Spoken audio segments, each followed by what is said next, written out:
Hello, and welcome to episode 37 of Boredom Busters!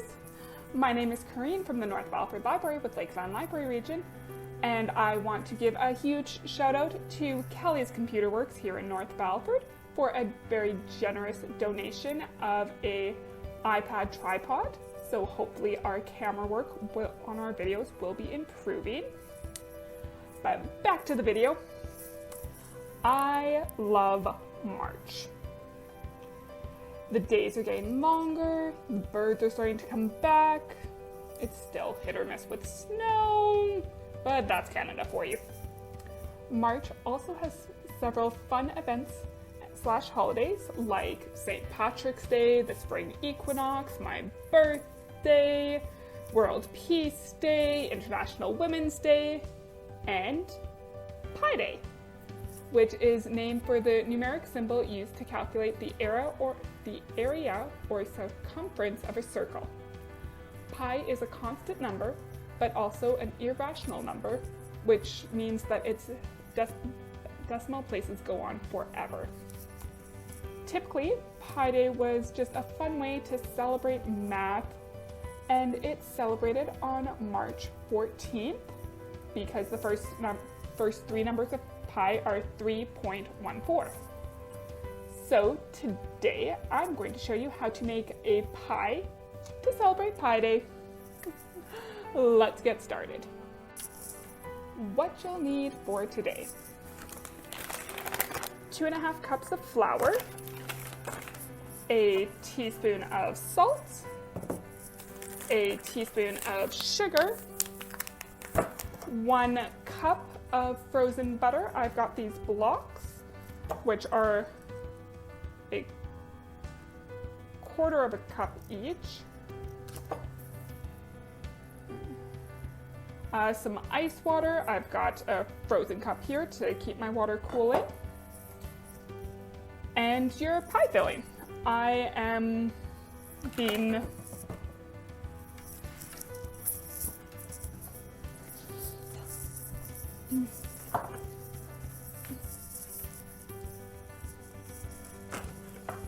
I'm just using some canned stuff, so I've got cherry here.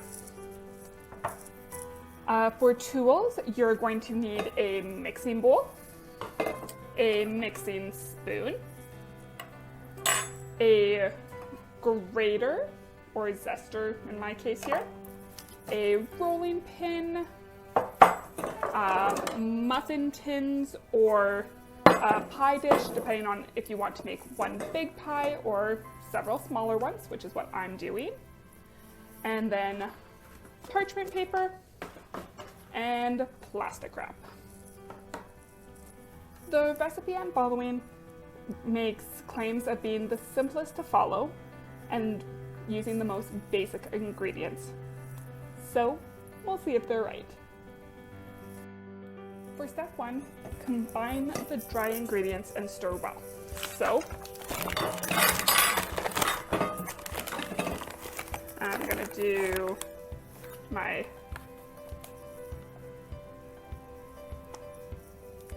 half cup of flour, and then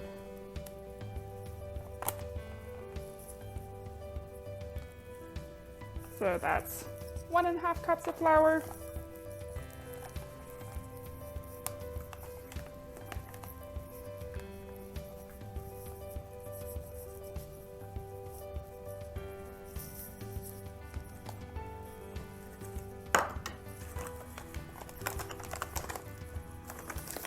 Two and a half cups of flour, and then 1 teaspoon of salt,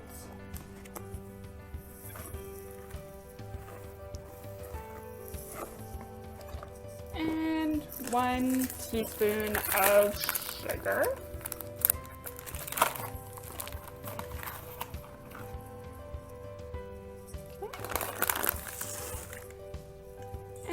mix that together. Okay. And now we're going to take the butter and grate it into the dry ingredients. So we want to try and make the butter as small as possible to mix, but we also want to try and stay as cold as possible to melt while baking and to help make the pie crust nice and flaky. So that's why I'm going to grate it in there, because I figure most people will have a grater. Not everybody will have a pastry knife or pastry thing, so we're just gonna grate that in.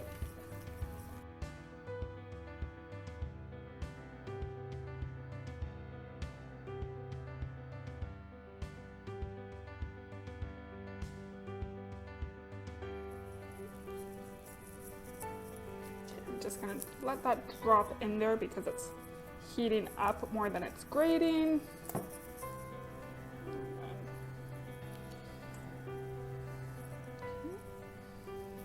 Alright, so I'm gonna mix my first one in here now.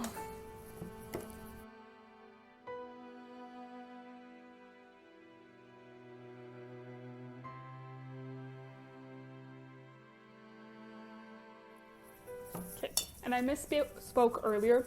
These are 1/4 pound of butter, and 1/2 pound of butter equals 1 cup of butter. So.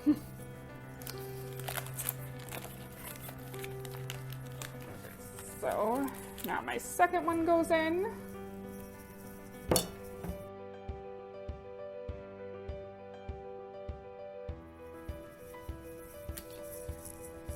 You know what? I'm gonna get my hands in there because we want to mix this until it's crumbly, so.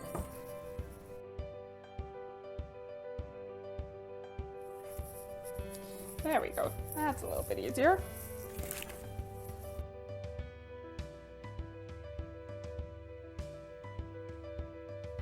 I think this would have worked much better with a proper grater, not a zester, but we'll make it work.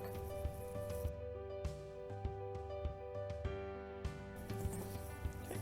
So we're gonna mix until your dough is crumbly, like I said before. So we kind of have to break up the dough and stuff. I'm gonna bring this a little bit closer so you guys can see.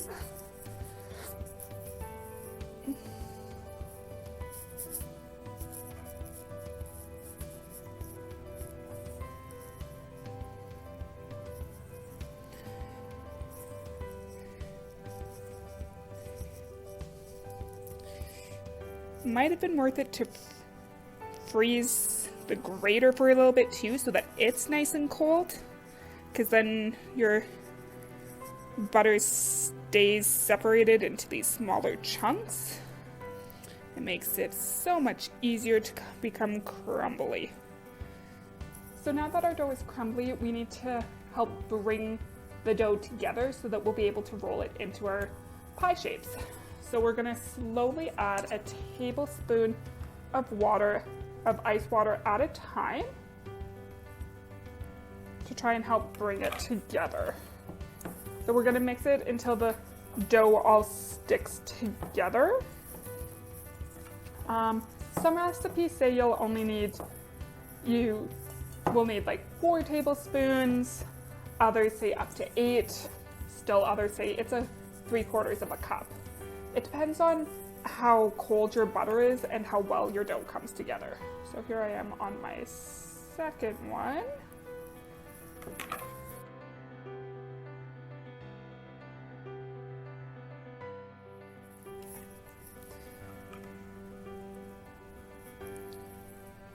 Third one. Oh, that's cold.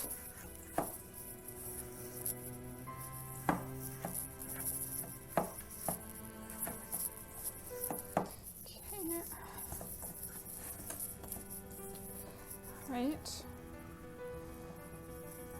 Fourth. I'm gonna add the 5th one in at the same time because it's just about there.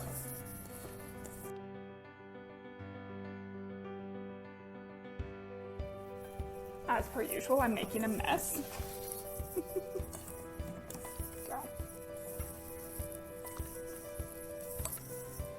Okay, I'm gonna add 6, or my 6th tablespoon.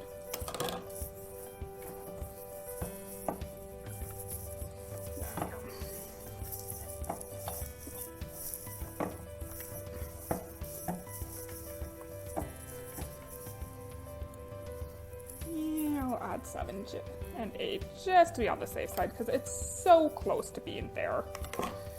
8 might actually be a little bit too much.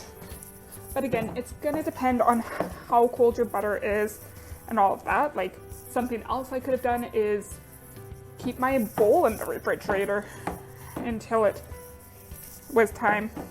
Anything to keep it cold. Okay, so now my dough is all together. I'm just gonna roll it out onto here just so you guys can see it. And just really finish bringing it together. Like, look at that. That is together. Okay. So, I'm going to kind of shape that into a little disc here. And now, because I'm making tarts instead of a pie, I am going to cut this into 12. And yes, I'm using my zester as my cutting because it's nice and small.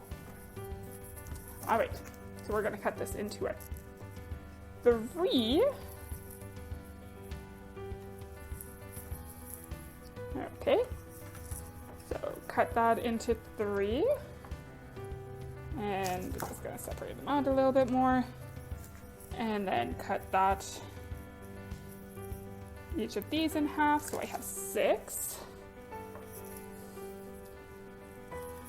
And then cut them each in half one more time so that I have 12.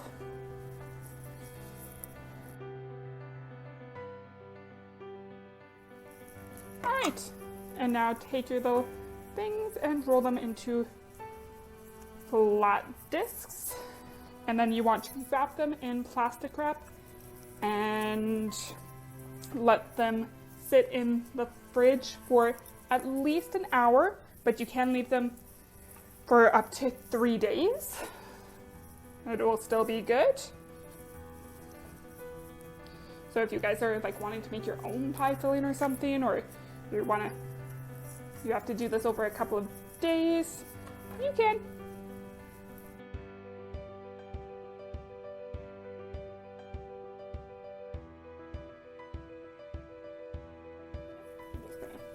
Cover up some of these extra little bits to add to this one because it's really tiny, because I can't measure very well apparently. All right, so now we're going to wrap these all in plastic wrap and stick them in the fridge for an hour.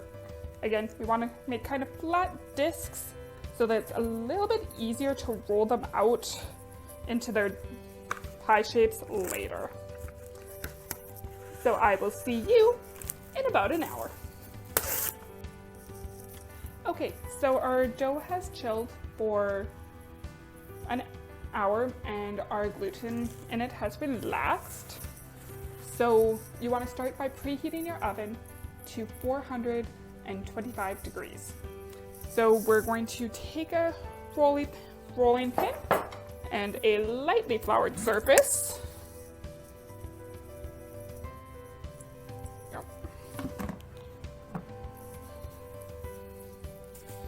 And roll the rolling pin through that too. And then we're just gonna start taking out our pie dough and rolling it flat into something somewhat circular if you can.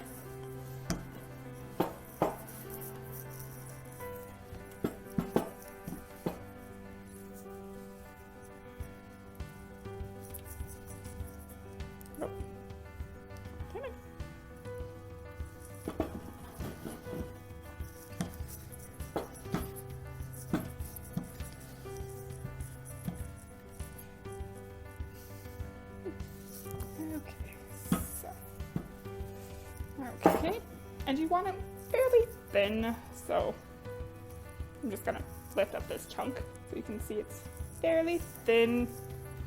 I'm just gonna roll that a little bit flatter.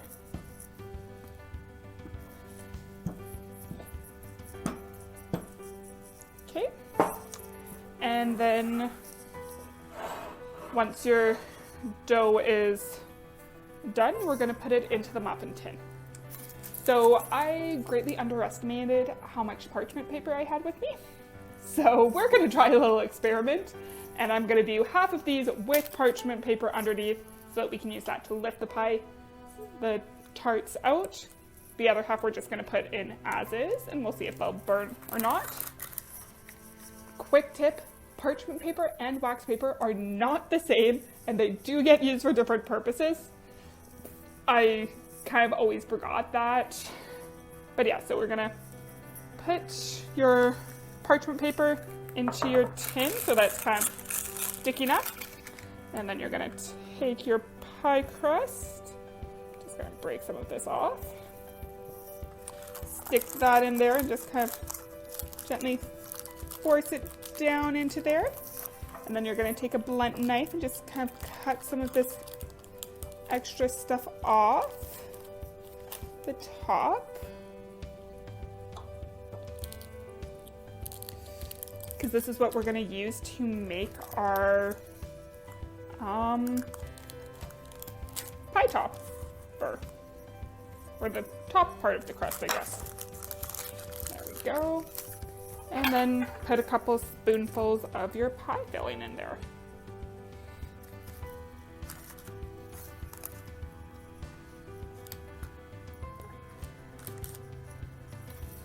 All right. And we're gonna move these to the side and repeat on all of these. So again, lightly floured surface, roll the rolling pin through it a few times, and our next disc.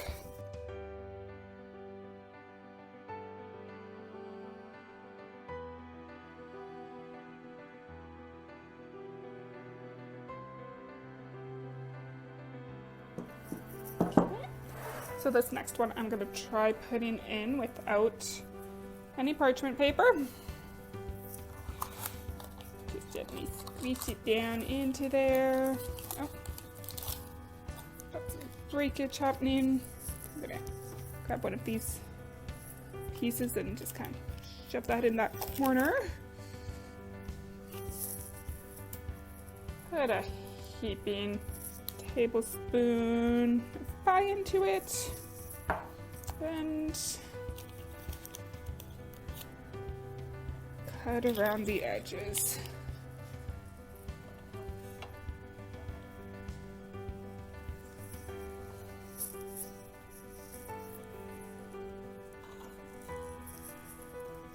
And off to the side.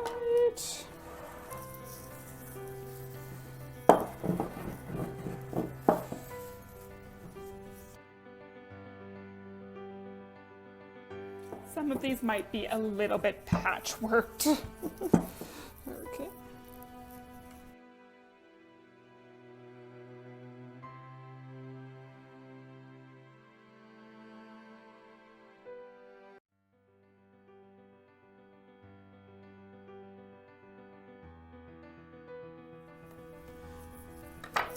This one I'm gonna try and just, let's see what happens if I just kind of fold the top onto it. Okay. Probably should have practiced this a few more times before doing this, so we're gonna see what all happens.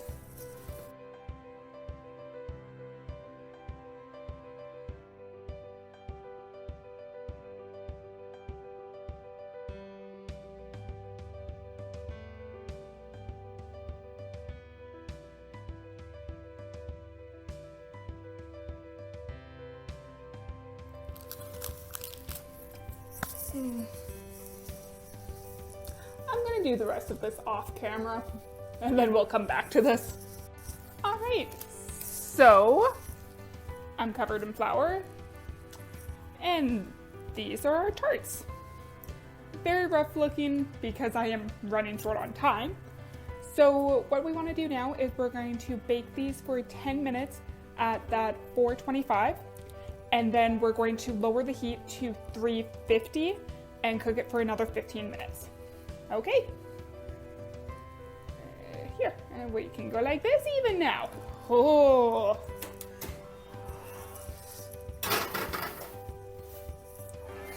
Oh. I'll check back in with you guys in a little bit.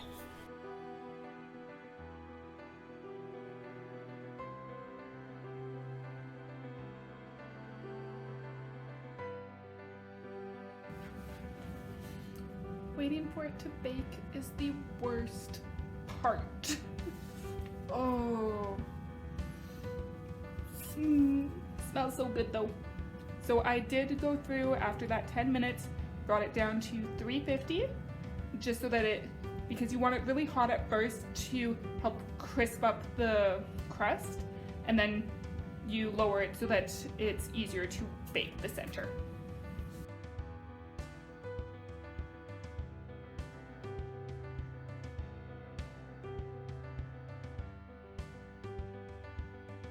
Okay, so I think they're done.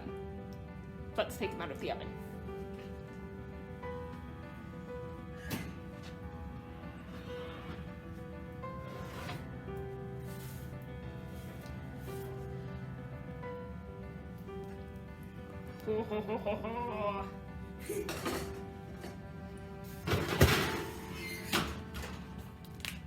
Alright, I'm going to let those cool, and so now that my pie has completely cooled, the parchment paper did help to lift it out, but it also came out really easily without it too, so it's just up to you what you think is easiest. I hope everyone has a great rest of your day. I hope you guys all make some pie for Pie Day, and we'll see you next time. Have a great rest of your day and stay safe. Bye!